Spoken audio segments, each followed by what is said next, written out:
mbokki Sénégal mbokki lamb lu mësta am nag am na ci lamb le 25 juillet ci arène nationale ba waarent Dakar production def 10 grands combats lu musul am ci lamb combat bu mag bi nag war a dox ci diggante Marley ak Nékoré le drapeau Abdou Karim Fofana ministre chargé du PSE plan Sénégal émergent waaye nag waarent Dakar production du ñu yem foofu noonu ndax mobile de gone Grand Yoff fa dina fa jàkkaarloo ak Bour Sine Eumeu Sène junior mi ta ndaw ñi dinañ ko boole ak ki nga xamante ne nii moom mooy Kalmu Ndour Kolbu Zap dina fa jàkkaarloo ak Pape Thiam numéro 2 waaye ci bés boobu itamit dina fa jàkkaarloo ak Pape Yekini combat bi nga xamante ne ni moom la ñëpp di xaar diggante Wouly ak Adama Diouf ci bés boobu la waaye combat jaay prek bi nag diggante Malick Ndiaye 37 fu ak Boussine te bés boobu la Laurent di jàkkaarloo ak ki nga xamante ne ni moom mooy Boy Plateau Pokola jàkkaarloo fa ak Pape Kane numéro 2 ci le 25 juillet ci arène nationale dina neex te dina yëngu.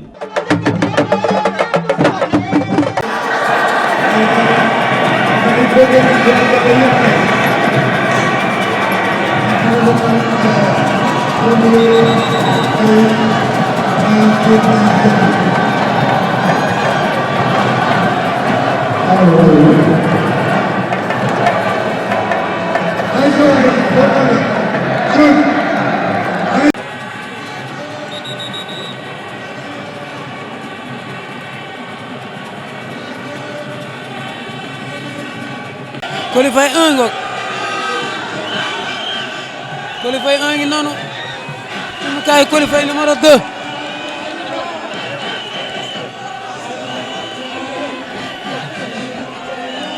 namu naa la. waaw Lamine maa la raw. yaa ngi ci jàmm. maa ngi ci jàmm bu baax a baax a baax. ana Zos.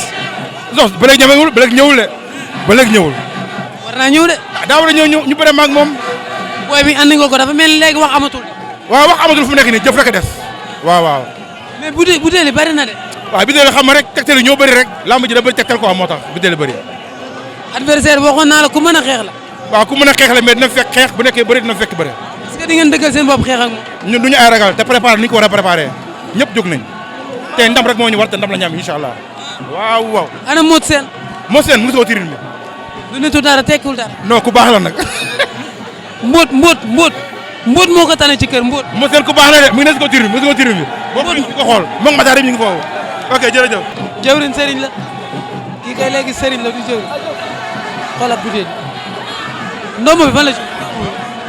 ndombo bu ñuul. li suñu maam ñu ko joxee la mi. seen maam joxu leen dara da ngeen a demoon ci àll bi ci séeréer yi ñu jox leen. non li suñu maam ñu ko jox rek billaahi barki yàlla waaw waaw ñoo ñu ko jox rek. sa xel dal na ci Coly Faye. non yow xam nga ni yow gis nga yow xam nga ni sax Coly pare na fépp. adversaire am tamit bare na. non yow xool def nga ñaari ma def interview bu doon 50-50 koy yow comme boo doon teg si koy teg. ñoom ñaar ñëpp. non dégg naa sa interview nga ne ko sene xam naa ne Coly Faye moo la gën a pare. kon nañ yónni yàgg ba xam. borom le 25 juillet le 25 juillet date bu ma ñor la man. waaw date boobu neex na waaye dama koy linjaa xamuma moo tax muy wax yooyu muy wax yëpp dama koy linjaa. kan nga andi tey. ah. kan nga andi. Bour Sine 2 laa indi. kan lay bëreel. Boy Waalo. écrit Bosco Sow waaw. yaa ngi waajal mobile. mobile pare naa bu doon tey sax pare naa.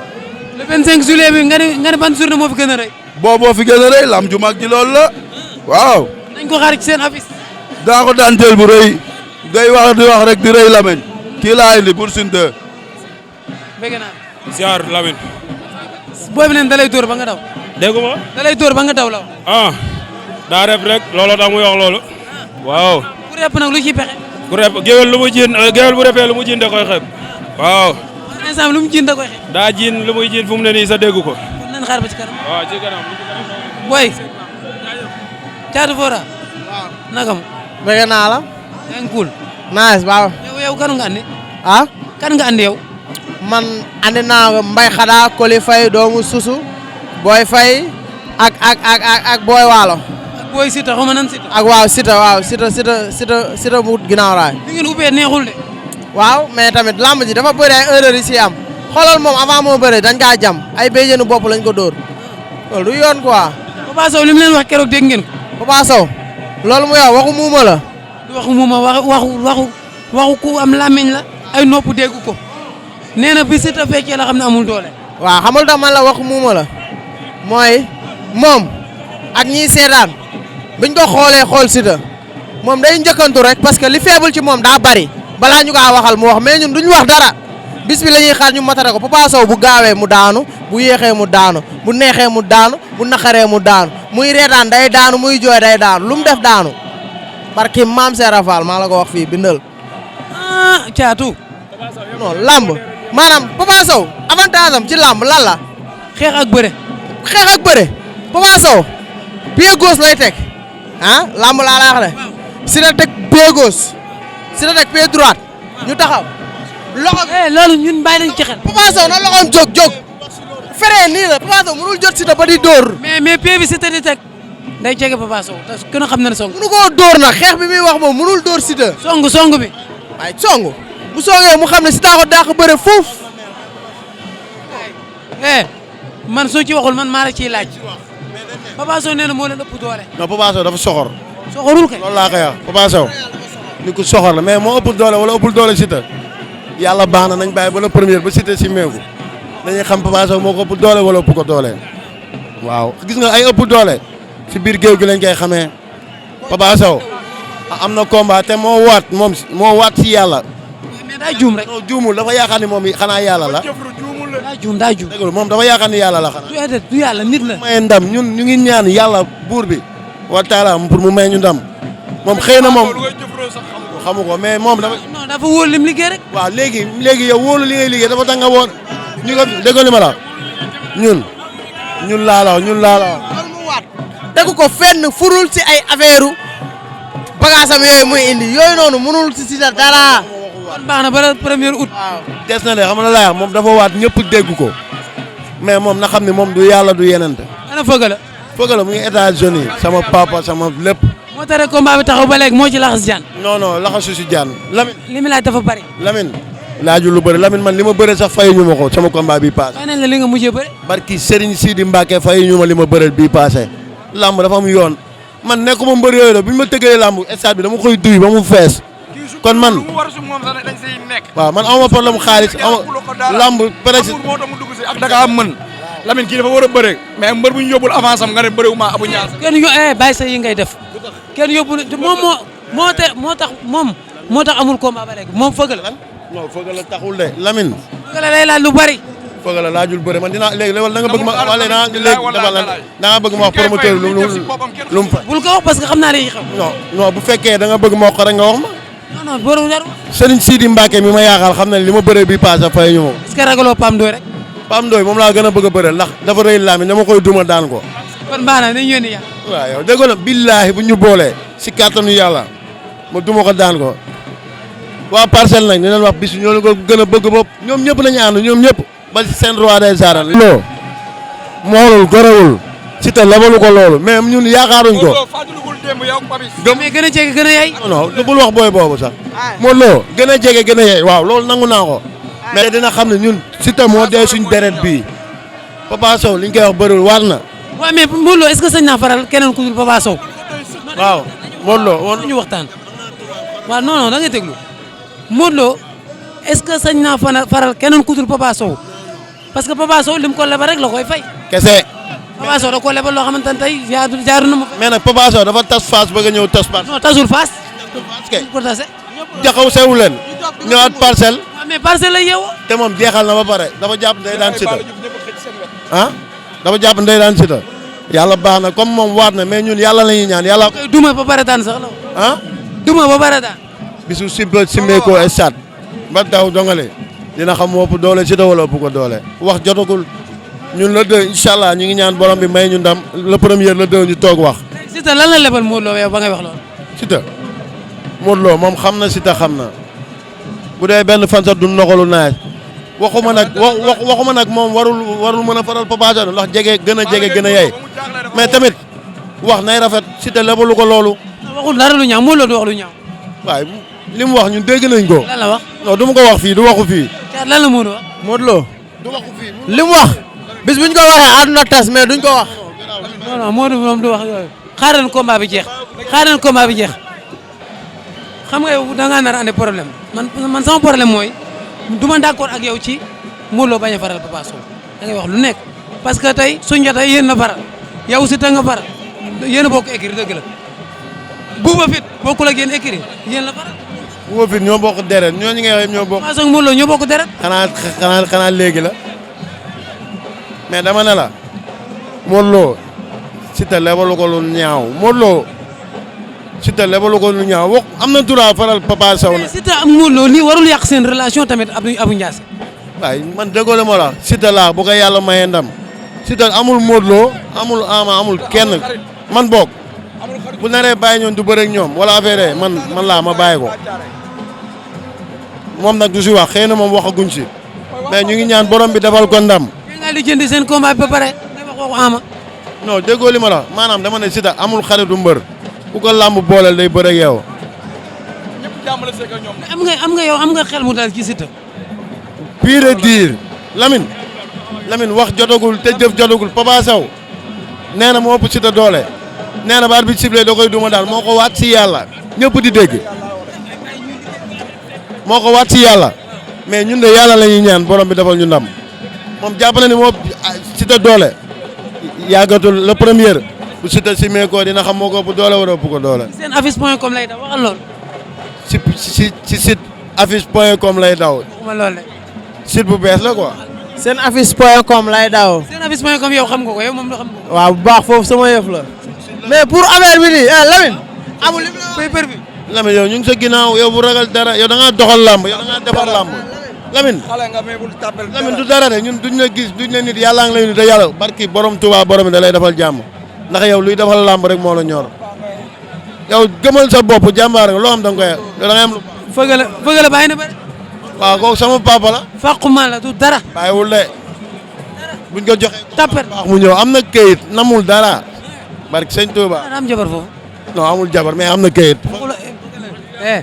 non am na këyit kooku dégg nga ma la. fëgala amul jabar yow. déggoo ñu ngay ñaanal soxna su baax. am na jabar foofu wala amul jabar. amul jabar foofu mais am na këyit. dañ ko jox combat mu ñëw. am na jabar. non am na këyit mais amul jabar. mais yàlla des fois ku nekk ak lim lay dimbalee foog la daa ñëw borom bi defal ko këyit te amul jabar. am doy mi ngi ñëw de. ah. am doy mi ngi ñëw de. kan. am doy mi ngi ñëw de. Pam Ndoye na ñëw ñu neexal ko ma ak moom. ngeen jubóo gem. li ma ko joxee naa ko duma naa ko daan li may wax nii fu wóor laa ko teg. yow la wax yow. laaj ma wax. lan moo tax mënoo sérieux. kan man. yow di nga ma xool ne man lu tax man mënoo sérieux man Baye Fall la. boo ko ak bu laal. bu laal da ngeen a nuroo. de bu laal sama gaayan la moom sama doomu nday la man moom gaay yëpp sama gaayan lañ billaay wallaay mais moom leen nag laay wax si làmb ji Siteu yàlla na ko yàlla may ndam xam nga ma koy ñaanal làmb ji moo ko jëlal boppam xam na ñun ñoo ko doon gën a bëgg làmb ji mais làmb ji moom moo ko jëlal boppam moo tax ma ne Papa Sow su ma ko dóorul mu daanu bu mu ko bett cëm Kole Ngok borom Caaroy maa ngi lay bëgg. maa lay delloo ziar. loo nekk. sant sëñ Touba. Kole bu tey bari na de. xanaa Cheikh Dioum xaw ma Cheikh Dioum moo fi jaar. waaw moo fi jaar waaw. noo ñëwee daa mel na nga gëmmentu Kole. non gëmmentu musul gëmmentu ngeen borom waaw. dégg nga li la général wax. loolu moom la concerné. dégg nga ko laa wax wala déggoo ko. loolu moom la concerné ma koy dégg nit ñi di ko wax ne rek déglu ma ko sax amu jotam sax. nee na bu arbitre sifflé fii ci géew bi li mu bëgg moo fi am. man jotu géew laa am jotam ci biir géew laa xamee amee ma ko fii jotam ci biir géew laa xamee mais amee ma ko fii. moom nee na géew bi moom li mu bëgg moo fi am. waaw man àgg ci loolu soreetul yàggatul ay simili ji des. nee nga ay kàddu Diop ñoom ñëpp nañ ko andi. na ñoom ñëw ñoom dañoo guddee sax. looloo ma jaaxal. est-ce que na ñëw sax si àll bi dina demee woon. loolu da koo ñeme. ah xam nga mbër boo nekk si état da ngay laaxat. loolu mooy bàyyi bëre. kon nag bu yow nga waaj lii ma gis nii ama yaakaar général dina ñëw. est-ce que loolu taxul nga sedd nii sax. ah. est-ce que taxul nga sedd. sedd xaaral heure tous jot. li mu ñëwul laax est-ce que taxul nga sedd. xaaral ba heure tous jot damaa gën a tàngal. waaw. loolu nar a fecc. si kanam tuuti di nga xam léegi si kanam yàggatul dara incha allah. dégg naa la wér. ak sa mbargaana toog ca 16 ba gëj naa ko ci 16 moom Père Max ca 16 ba poulain mooy bëre bàcc Siteu Garga bu Kër Massar Mamadou Diouf RTS Mamadou Diouf daan na mat bàcc Siteu takk nañ la bàcc Garga takk na la ma ngi koy jaay doole da koy daan na ko daan nañ ko bàcc Siteu Père Max mbargaana ngay dugg ca géew ba daa découragé Père Max a ngi dugg ca géew ba Père Max sa poulain bi dee ko tànnal adversaire tamit laay laa daan nañu poulain Père Max Mbargane moo ko ëpp doole yaay la Boy Faye Garga école de lutte Balla Gaye Garga ak Boy Faye Garga moo ñu wan ginnaaw cey Garga Mbossé moo bari turandoo ci làmb ji macha allah sànq Garga bëre woon na beneen Garga ngi waat nii waaye Boy Faye la ko séqal école de lutte Bosco Sow Lamine Golo toog ci benn siège ba ñaari mbër yaa ngi leewaatoo ba léegi dara amagul moomoo benn affaire moom a jaaxal général ba léegi dugg seegul ci làmb ji door na ko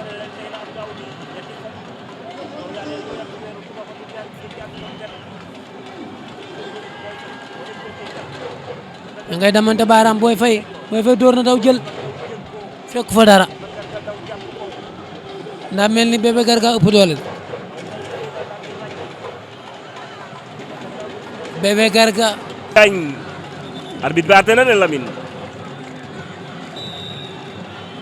Boy Faye benn avertissement Garga Bébé Garga benn avertissement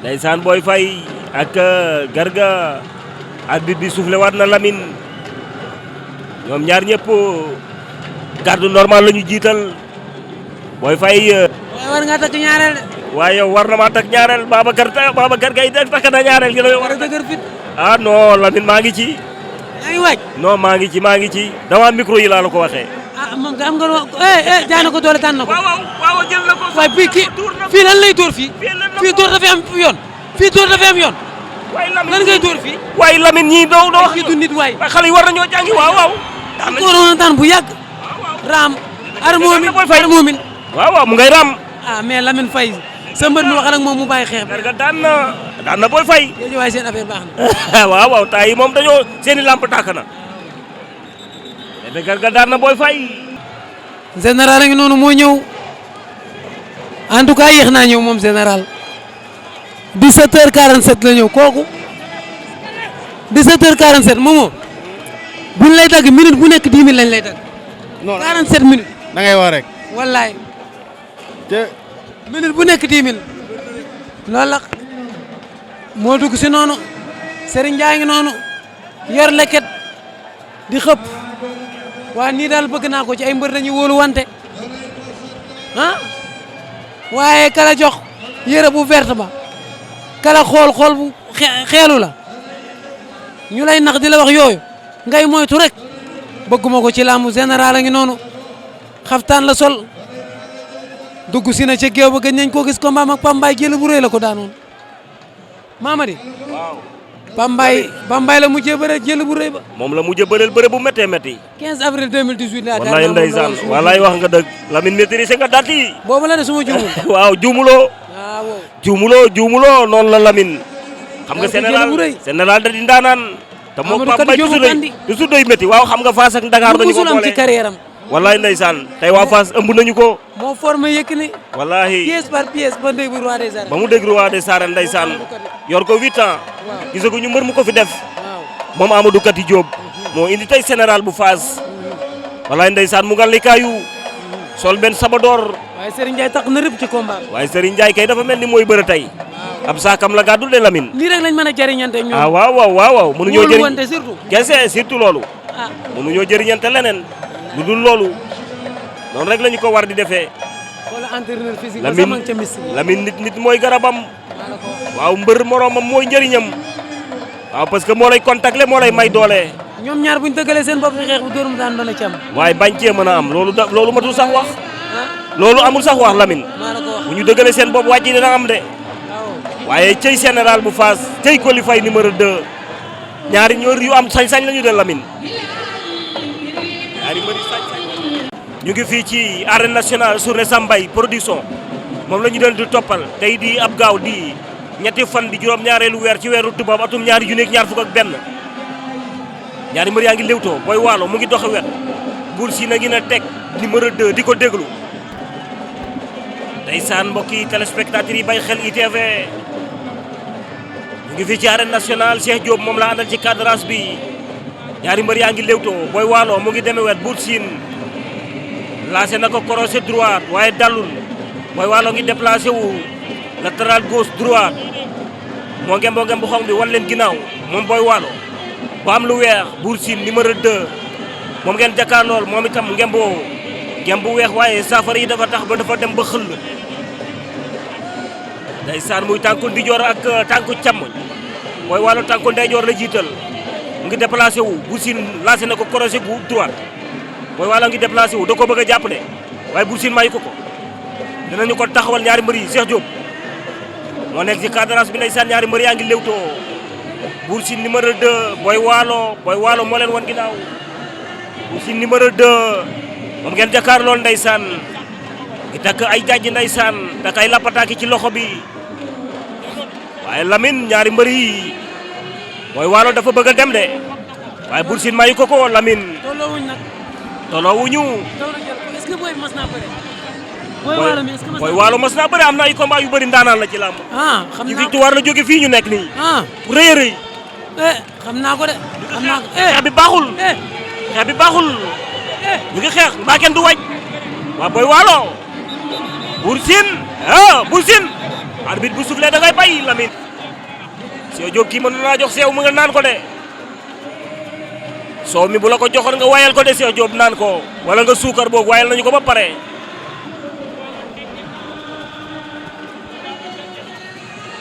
Boy Walo Bour Sine numéro 2 Boy Walo moo leen wan ginnaaw Bour Sine numéro 2 moom ngeen jàkkaar lool ñaari mbër yaa ngi jàppante ngi jokka ci suuf moom Boy Walo Bour Sine woon doole lamb ji jeex na de waaw lamb ji jeex na dafa mel ni sawara si ci Bour Sine ndeysaan Bour Sine wax na ko jëm ko wéyale mu bañ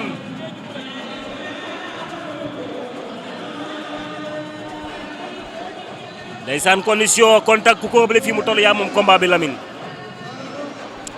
ku ëpploo contact ci combat bi ragal naa ne yaa moom combat bi fii mu toll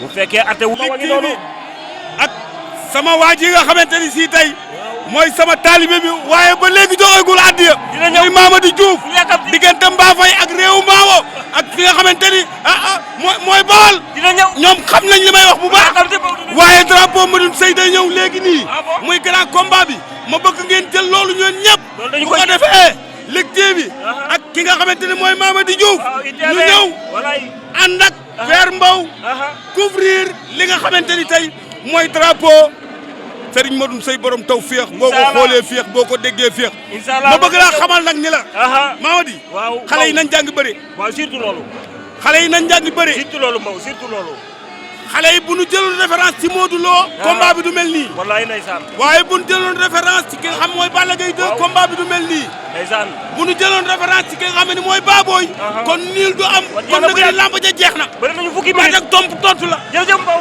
maa la wax loolu jërëjëf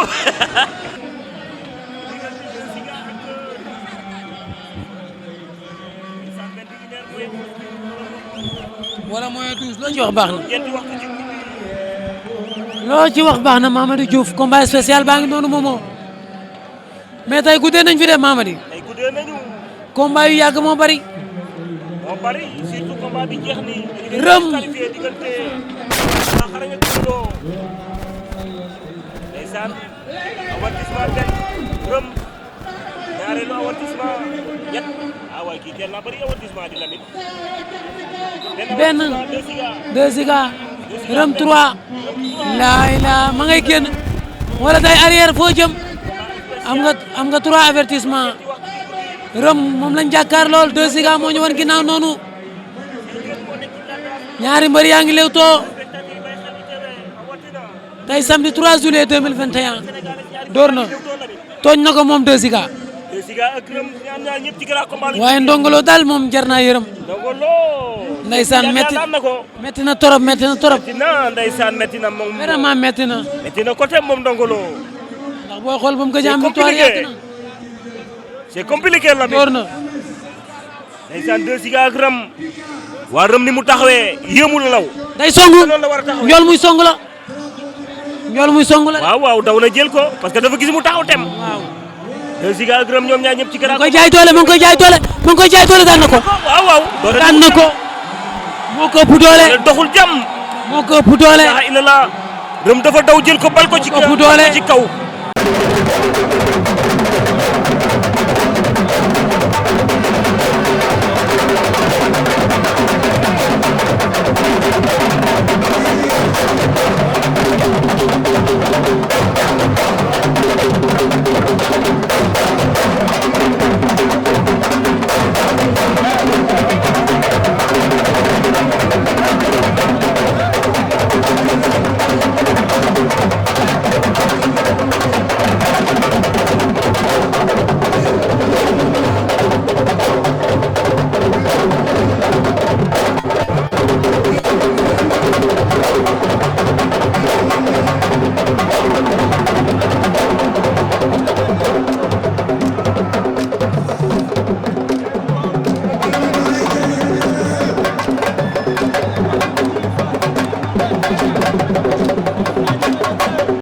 Coly Faye ngi noonu di dugg si wala teen la ku ñëw ci pind ba nga yem Mamadou Diouf. waaw ku ñëw ci pind nga yem Père Bourkhane a ngi noonu taxaw ndeysaan lu waay ñëw yàgg Coly Faye des ci digg jiw. Reum jàkkaarloo na ak moom di wax ak moom jaar na ci yaali yi. kese juróom-ñetti minute la dugg ci digg géew bi moom Coly Faye maanaam 21h mooy 8. Coly Faye ngi noonu dugg ci géew bi. la dugg ci biir géew bi. moo ngi noonu tarkindaa bu ñuul bi. moo nekk noonu takkaay ya bare na mi ngi sangu moom Coly Faye numéro 2 waaye bu leen ko fàttali 25 juillet fii ci arène nationale bi ak rent DKR diggante Nekorel ak Marley bu leen ko jaawale diggante mobile ak Bour Sine fii ci arène nationale ak waa rent DKR bu leen ko jaawale Adama Diouf fii lay bëre ak ki nga xamante ne moom mooy wulli 2 wala wulli 1 Laurent Ndiago xam ngeen ko fii lay bëre ak Boy Plateau le 25 juillet fii ci arène nationale Eumeu Sène Junior fii la war a bëre ak ki nga xamante ne moom mooy Kalmu Ndour ak waa rent DKR waaye waa Beuz Pro ñoo koy diviser ci seen affiche.com le 1er août Pape Abdou Fall mooy ñëw diggante Siteu ak Papa Sow fii ci arène nationale Pape Abdou Fall borom Paf production mooy ñëw le 1er août diggante Siteu ak Papa Sow xaar leen ko ci seen affiche.com mbokk yi mercredi ñu commencé jël mbëri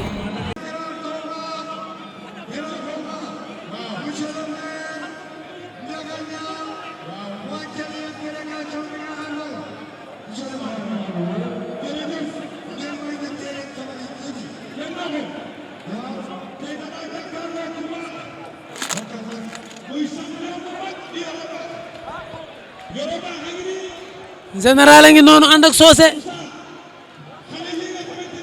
ma ngay génn kéew ba fu mu jëm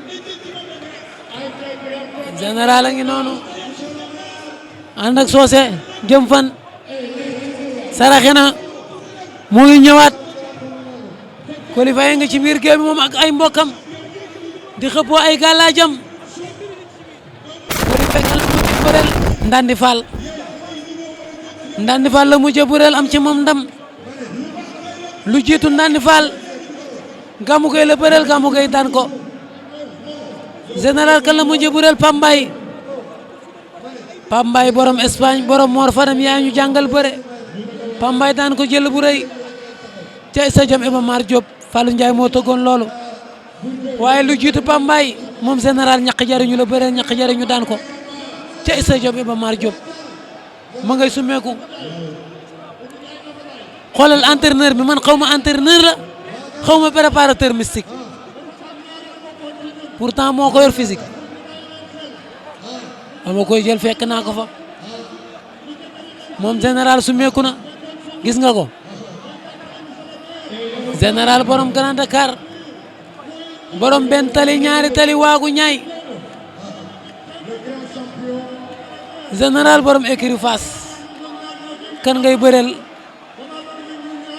Coly Faye numéro 2 borom Thiaroye sur Mer borom Thiaroye Azir borom Lansar borom Diamaguène tarkindaa bi waaye ak lu mën a xew nañ laaj mag ñi nan lañ gisee combat bi moomu Mamady gis nga ñaari mbër yi ñoom ñaar sumeeku nañu noo gisee combat bu neex muy ñaari mbër yoo xamante ni ñaari mbër yu am sañ-sañ la ñu Lamine Coly Faye day demee sañ-sañ ki nga xamante ni mooy général bu Fass day demee sañ-sañ général de boo mébee day fette gauche droite Coly Faye de li ci ëpp lépp day tibb suuf bu sëggee sigi rek ñëw na mais nag def si très attention bu tey bu baax a baax ci li mu daan bëre par rapport ak adversaire bi nga xamante ne am na ko parce que adversaire bu danger la am tey.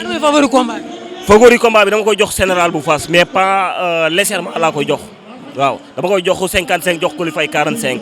leer na nañ kookoy Mamadou Diouf borom E-Media bëgg naa la noo gisee combat bi. Lamine maa ngi lay ziar ne combat bu doy waar ñaari bandi géew ñooy bëre tey ndax Coly Faye nee naa la lépp lu mu am ci làmb fitam moo ko may waaye su ñàkkit fit lay ñàkkee waaye général dafa nekk mbër moo xamante ni mbëru arène la bala moo bëre day xeex ba mu sax mu daal di bëre soo ko woowee ci bëre mu bëre soo ko woowee ci xeex mu xeex moo tax combat la boo xamante ni su yàggee it dinañ gis combat bu neex te metti waaye mën naa nekk combat bu gaaw tamit. waaye la may gis tey ni waar de Tabake Xaarim Ndiaye Tabake. waaw xam nga ñoom ñaar ku ci nekk daa indi sa poulain ku ci nekk am loo war a conseil sa poulain gëm naa ne daal ñaari xale ku ci nekk soo dégloo sa mag li mu lay wax mën naa ne combat bu métti. mooy favori combat bi. Coly Faye légèrement. Coly Faye mooy favori légèrement wuute gis-gis mooy war a marchandise di jar kaay. sa poulain ki nga xamante ne mooy général bu Fass.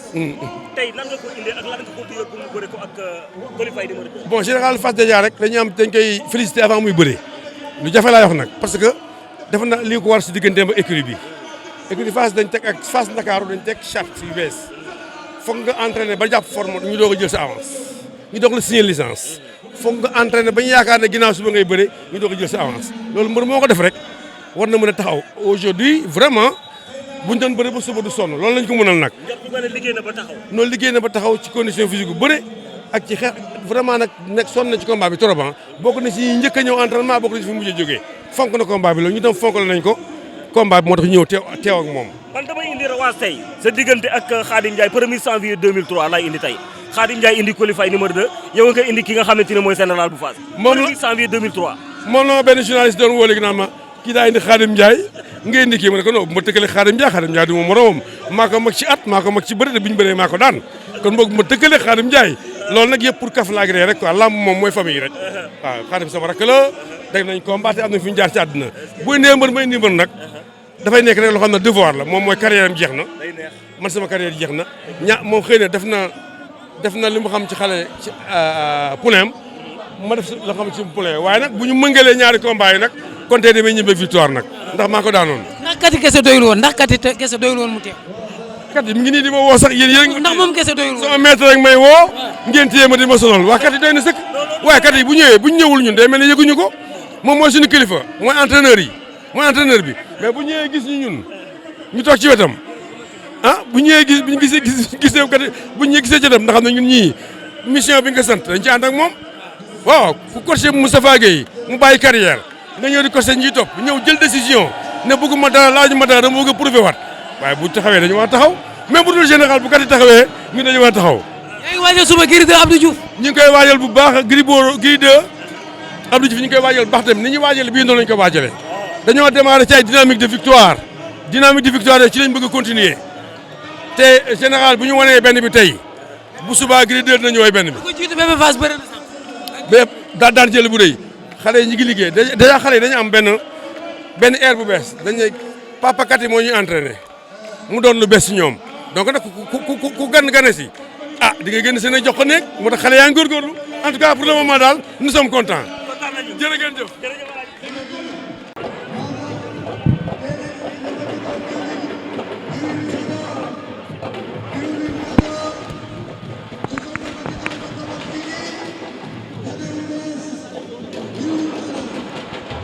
21h15 tey samedi 3 juillet 2021 fii ci arène nationale ak Sambay borom Sam production moo ñu fi woo ci diggante général bu Fass Ndakaaru ak Coly Faye numéro 2 écurie Thiaroye tey général Kate ko ëmb andi ko Moustapha Gueye ko ëmb andi ko Socé ko ëmb andi ko waaye Ibrahima Mbaye ko ëmb andi ko Coly Faye ñëw ànd ak ay mbokam ñoom Cheikh Jumbu Reug Reug Coly Faye numéro 1 ëmb ko andi ko Père Bourkhane ëmb ko andi ko mu ànd ak tarkindaay waaye général pare na bu yàgg di def ay échauffement waaye Coly Faye ba léegi mu ngi ci débat débi Coly Faye ba léegi mi ngi ci débat débi ña ngi koy fomp diggante général écurie Fass Ndakaaru ak Coly Faye numéro 2 waaye bu leen ko fàtte le 25 juillet fii ci arène nationale ak waa Rent DKR Rent DKR moo ñu fi woo le 25 juillet ne ko réel marle bu leen ko fàtte fii la ci arène nationale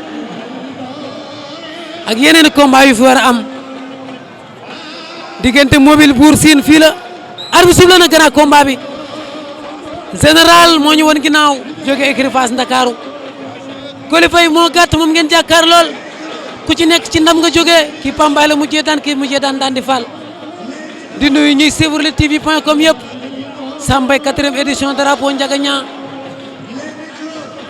général mi ngi def ay déplacement Coly Faye taf ko général dóor xeex nañ laay général nga koy dóor général nga koy dóor ñi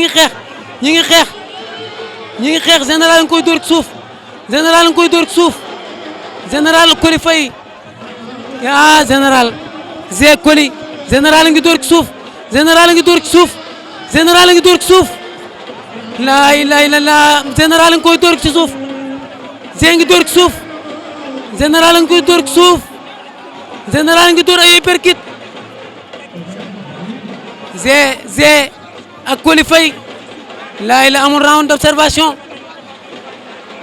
laa ilaaha illallaah ñaari wayu entre guillemets waaye daal ay bandi géew lañ kon nu mën a xew général bu Fass Ndakaaru général ndeysaan arbitre bi sifflé na Coly Faye taf ko général dem gauche dem droite ñu xeex roofoo ngeen gis ko général a ngi dóor ci suuf mi ngi dóor ci biir bi moom général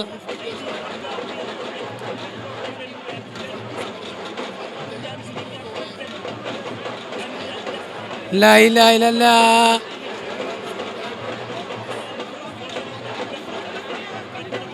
ngi dóor ba léegi jàppul Coly Faye jàppul ku ci nekk ci ay téere nga jàpp ku ci nekk rek ci ay téere nga jàpp général a ngi dóor ba léegi rek Coly Faye dafa mel ni instant bi mënul pour dóor mënul a dóor moom Coly Faye sol na ko Coly Faye sol na ko tey général moom daal kuñ ko boole rek mu ne da nga xeex laa ilaha illallah roofoo nañu liiru jaan suñu xel dem na ci yow doomu ndoy moo njaay doomu ndoy Afia ak Ablaye Sarr nee na ma supporteru Modou Lo yi nekk États-Unis yëpp nangu naa ko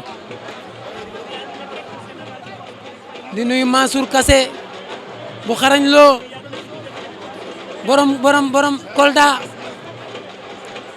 ñaari mbëri roofoo nañu Abdou bu xarañ loo foo féete Mam Balla Gaye tuuti yaay Sarr bu Balla Gaye Omzo bu Garga arbitre atte na waaw foog mu atte ndaysaan nii la koy doxale nii la koy doxale ay combat am nii la koy doxale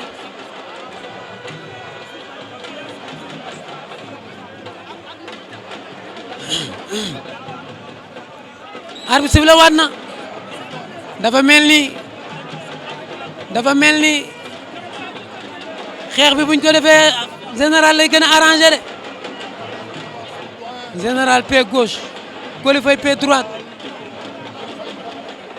Coly Faye nag ak lu mën a xew jàng na général door na ko coup bu dal door na ko gauche bu dal général door na ko gauche bu dal laa ilaaha illallaah général Coly Faye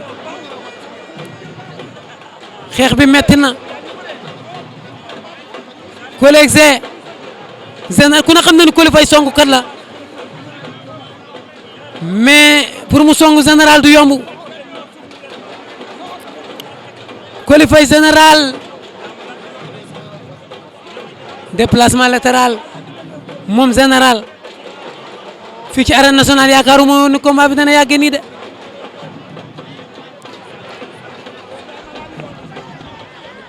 ndeysaan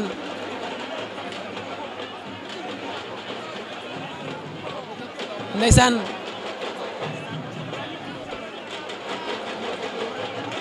Coly Faye général ñamante nañ ñamante yu neex Coly Faye daa muus da koo taf ndax bu ko mayee distance rek xeex bi mën naa metti ci moom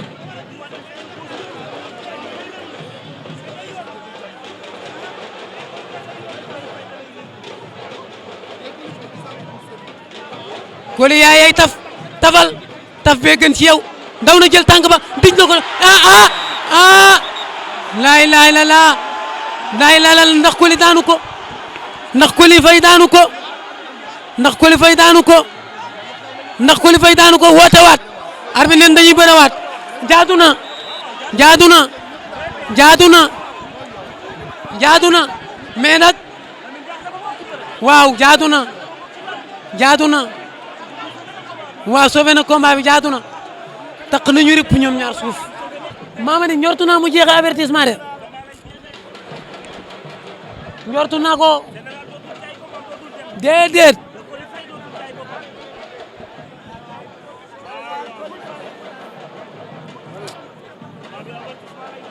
Coly Faye général Babacar Diom Séri Teneng Babacar Séri Aram Ndiaye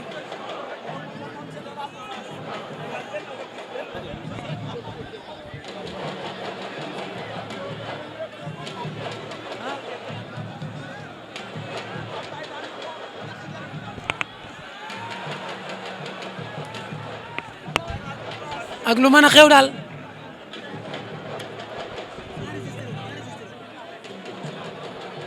noonu moomoo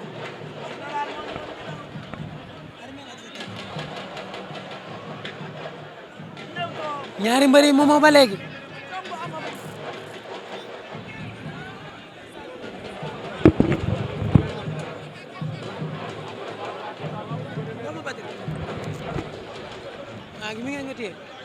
général Coly Faye arbitre ndax du ko tas arbitre tas na ko lu xew day jeex wala lan day jeex yaakaar naa ko de day jeex moomoo day jeex général am na ndam général am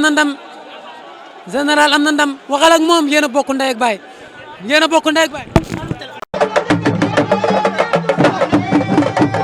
mbokki Sénégal mbokki lamb lu mësta am nag am na ci lamb le 25 juillet ci arène nationale ba waarent Dakar production def 10 grands combats lu musul am ci lamb combat bu mag bi nag war a dox ci diggante Marley ak Nékoré le drapeau Abdou Karim Fofana ministre chargé du PSE plan Sénégal émergent waaye nag waarent Dakar production du ñu yem foofu noonu ndax mobile de gone Grand Yoff dina fa jàkkaarloo ak Bour Sine Eumeu Sène Junior mi ta ndaw ñi dinañ ko boole ak ki nga xamante ne nii moom mooy Kalmu Ndour Kolbu Zap dina fa jàkkaarloo ak Pape Thiam numéro 2 waaye ci bés boobu itamit dina fa jàkkaarloo ak Pape Yekini combat bi nga xamante ne ni moom la ñëpp di xaar diggante Wouly ak Adama Diouf ci bés boobu la waaye combat jaay prek bi nag diggante Malick Ndiaye 37 fu ak Boussine te bés boobu la Laurent di jàkkaarloo ak ki nga xamante ne ni moom mooy Boy Plateau Pokola jàkkaarloo fa ak Pape Kane numéro 2 ci le 25 juillet ci arène nationale dina neex te dina yëngu